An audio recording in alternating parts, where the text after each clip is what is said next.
Hello, and welcome to the Youth Making Ripples virtual film series. I'm Dr. Philip Gravenese. And I'm Dr. Lauren Toth, and we are the founders of Youth Making Ripples.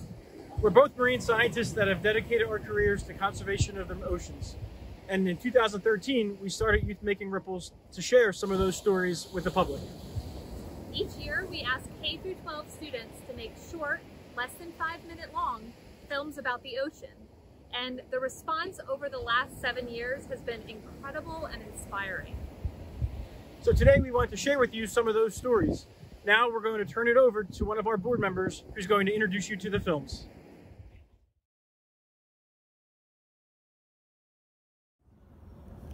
Hello. Welcome to the Youth Making Ripples virtual film series. I'm James Reese. I sit on the board for Youth Making Ripples, and I'll be your host for the evening. As Phil and Lauren just said, all these films are made by K through 12 students, and we're super excited to share the amazing work this young community has been generating. Our theme for this screening is marine organisms. We like to call it a marine creature feature. Up next, our first film is called Night of the Crabs. It shares some interesting facts and some important information about these prehistoric creatures. Enjoy.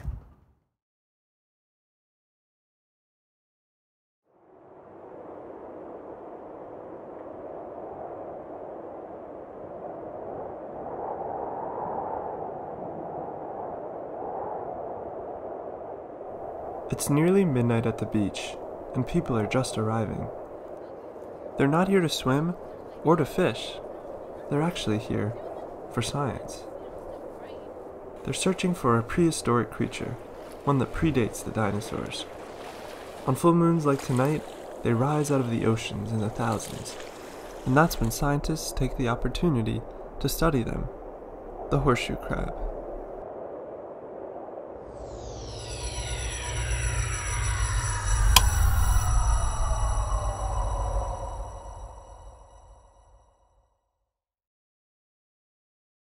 To understand the story behind why these citizen scientists are here, we have to go back, way back. The horseshoe crab can be found in fossil records dating back 445 million years. For reference, the T-Rex lived around 83 million years ago, meaning the horseshoe crab has it beat by hundreds of millions of years. They've survived apocalypse after apocalypse in the depths of the seas, until today. Decades ago, humans began to harvest them. We piled them up in the thousands for bait and for food, but also for something very valuable: their blood. If you've ever had a vaccine, you've likely been helped by their blood. A certain protein in horseshoe crab blood, called limulus amoebocyte lysate, or LAL, is very valuable in testing medical equipment. Here's why. Bacteria by itself can be harmful, and we have tests that can detect it. Even more, we have antibiotics that can kill it.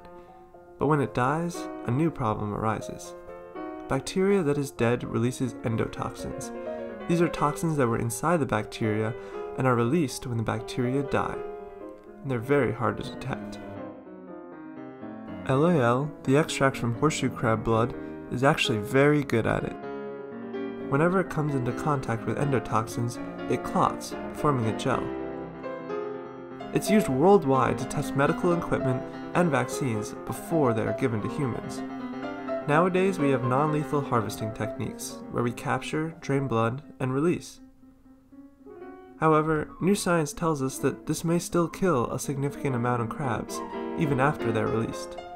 As of now, we don't know our continued effect on their species. And so, as they have helped us, a select few noble citizens have stepped up to help them.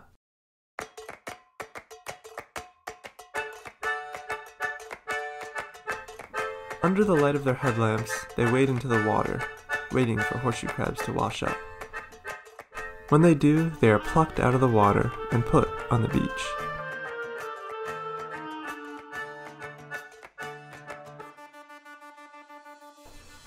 Then, they are surveyed. Size, gender, and location data are all collected. Next, they attach a tag in order to identify the crab for further research. This program generates valuable data that can help environmental officials know when, where, and how to help horseshoe crab populations. The best part is, it's carried out by average citizens and open to the public. Anyone young, old, or regardless of knowledge or training can help. These citizen scientists are doing their part to save the world. The question stands, what will you do?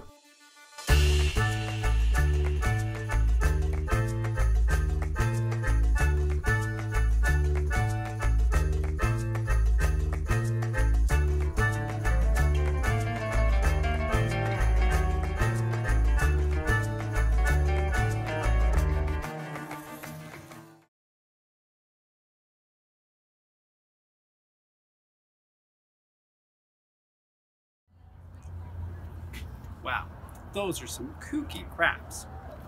Up next, let's look at a film about the lionfish, a beautiful fish from the Indo-Pacific that's become a significant invasive species in Florida and the Caribbean.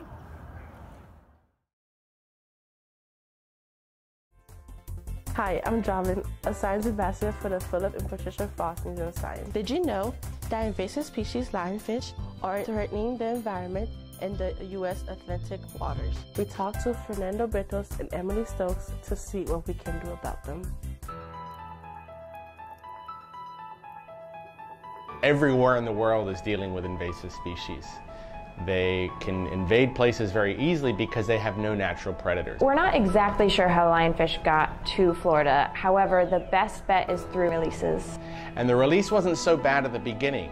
In fact, they weren't a problem at all when they were first released. They became a problem around the mid-2000s. Lionfish have an incredible appetite and they eat all of our native fish at an incredible rate. The best thing we can do is eat them.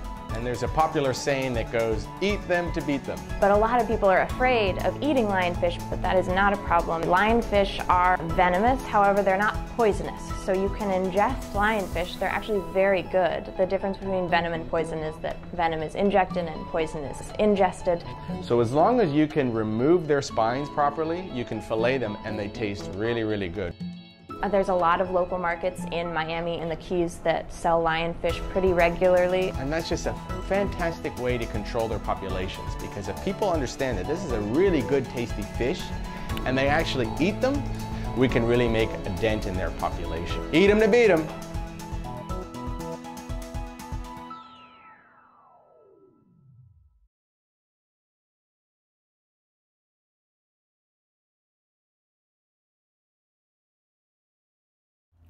Eat 'em to beat 'em. I think my grandma said that.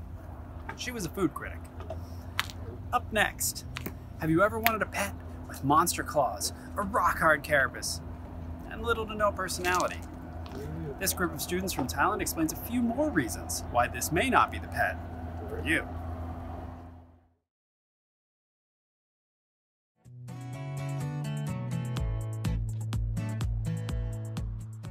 Hermit's crab. Oh, it's so cute. It is adorable. I want one as a pet. Let's buy one at the shop. Hey, stop. Let me give you some information before you make a decision. There are two types of hermit crabs, a marine hermit crab and a land hermit crab. There are over 1,100 species of hermit crabs around the world. Here in Thailand, there are around 52 species of hermit crabs. The most common marine hermit crabs are soldier crab, green striped hermit crab, and blue lake hermit crab.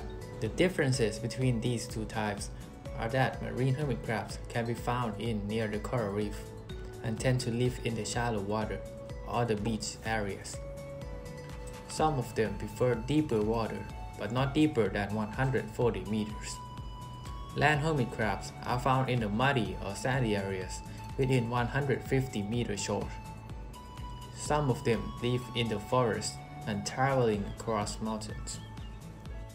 Hermit crab must live in the shell because the shell protects the soft body. It uses a pair of legs to hang on in the shell, another two pair of legs and claws to walk. When hermit crab grow up, they must find a bigger shell to fit their size. Once they found a new shell, they will move into the new one, Hermit crabs lay their egg in the ocean. When baby hermit crab grow up, they will come back to the beach to find their shell. For land hermit crabs, they will stay on the beach until the end of their lives, while the marine hermit crabs will go back to the deep ocean. Hermit crabs eat dead plants, small dead creatures, glass shrimps, and algae. From this behavior, hermit crabs play a very important role in the environment as the tiny beach cleaners. Hermit crabs are adorable, curious, low maintenance requirement, and has a unique characteristic. People like to buy and raise hermit crabs as a starter pet, but these crabs are captured and stolen from their homes in the ocean. After the crabs are purchased, most of them do not survive more than a month to a year in captivity. At the same time, hermit crabs in the wild can live up to 30 years. Most hermit crabs owners don't provide the right humidity for crabs to breathe and the right water for them to live because most people don't know the proper care, mistreat them, and most often that the sellers give out wrong information. Not only that, hermit crabs are forced into the painted shell to make them more attractive for customers. But this shell has a dreadful effect. As the crabs modify their shells by eating inside, they eat toxic colors on the shell, which will poison them. Basically, the hermit crabs we buy are suffering from breathing and living in wrong conditions. Not only we capture hermit crabs from the ocean, but we also collect their homes from the beach. We like to collect shells because they are beautiful, but for them, the shells are their homes, their protection, and their water supplies. Without the shells, hermit crabs don't have the water to drink and a place to grow safely. When they can't find the proper shells to live in, they turn to cans, plastic cups, and bottles for their homes. But the more hermit crabs are brought, the more shells are collected. We are destroying the ocean ecosystem, and the hermit crab population is decreasing. And why hermit crabs are decreasing? Can people breed them? Hermit crabs that you see on the beach can easily reproduce on their own. The first month of hermit crab's life must live only in seawater. It will be a bit more complicated to breed hermit crab in the farm, so it is easier for the seller to capture them and their shell from the sea. And how can we solve this problem? 1. Stop buying hermit crabs. 2. Stop taking shells from the beach. And 3. Stop littering trash on the beach. Trash destroys ecosystem and wild animals. The message here is clear. The choice is yours. Save the hermit crab. Save the ocean.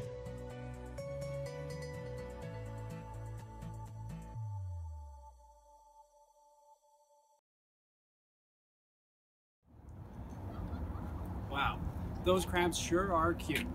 I don't know if I'd snug one. Up next, this young filmmaker takes a nod from the film Sharkwater and gives us different perspective on these amazing, misunderstood creatures. Real shark attack every minute of the day. People should be aware of it, fear it, and stop it. Humans kill 100 million sharks annually, while there are fewer than 10 fatal shark attacks each year. Cows were responsible for 22 deaths, and dogs killed 42 people last year. Around 600 sharks will be slaughtered by the end of this 3-minute video. Sharks come in all shapes and sizes. The largest species are harmless filter feeders. Of the 500 species of sharks, very few have ever threatened humans. As apex predators, they are crucial in maintaining the balance of our oceans. Sharks are hunted for trophies, and the oil in their livers is used for cosmetics. However, the Asian delicacy shark fin soup is largely responsible for the decimation of shark populations. Don't patronize a restaurant that serves shark fin soup on its menu.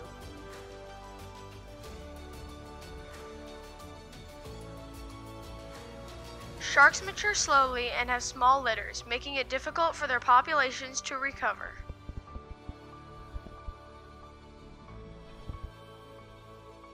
Be sure you buy only fossilized shark teeth. If you see white ones, that usually means the shark was killed for its parts. We swim with sharks to dispel the myths associated with them.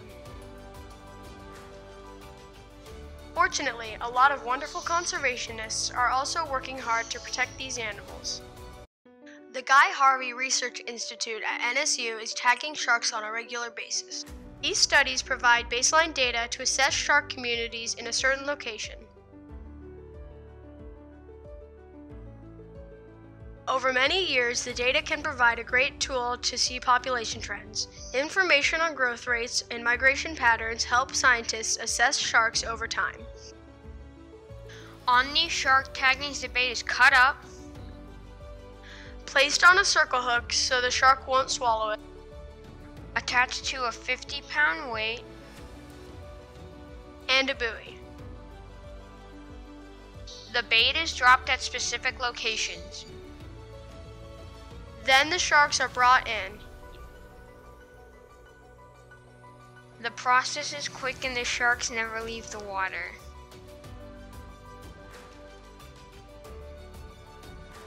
Then they are measured. A DNA sample is taken. And the tag is placed in the dorsal fin. The sharks are immediately set free.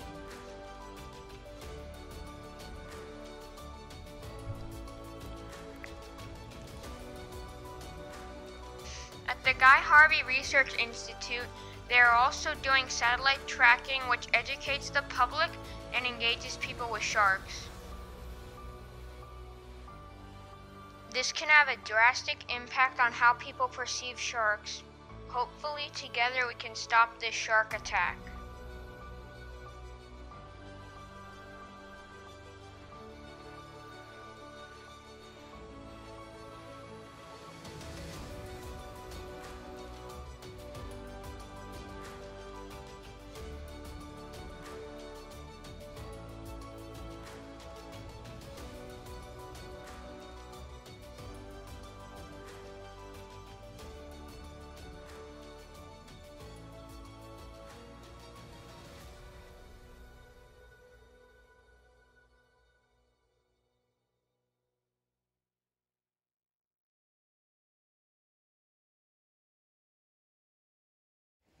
Wow, what an incredible group of films. We hope you enjoyed the work of those talented filmmakers, that you learned something, and most importantly, that you walk away with a little more appreciation for how important our oceans are. Thanks for watching, and be sure to explore our website to find out how you can enter your film in next year's competition, and make sure you follow us on social media for more events like this.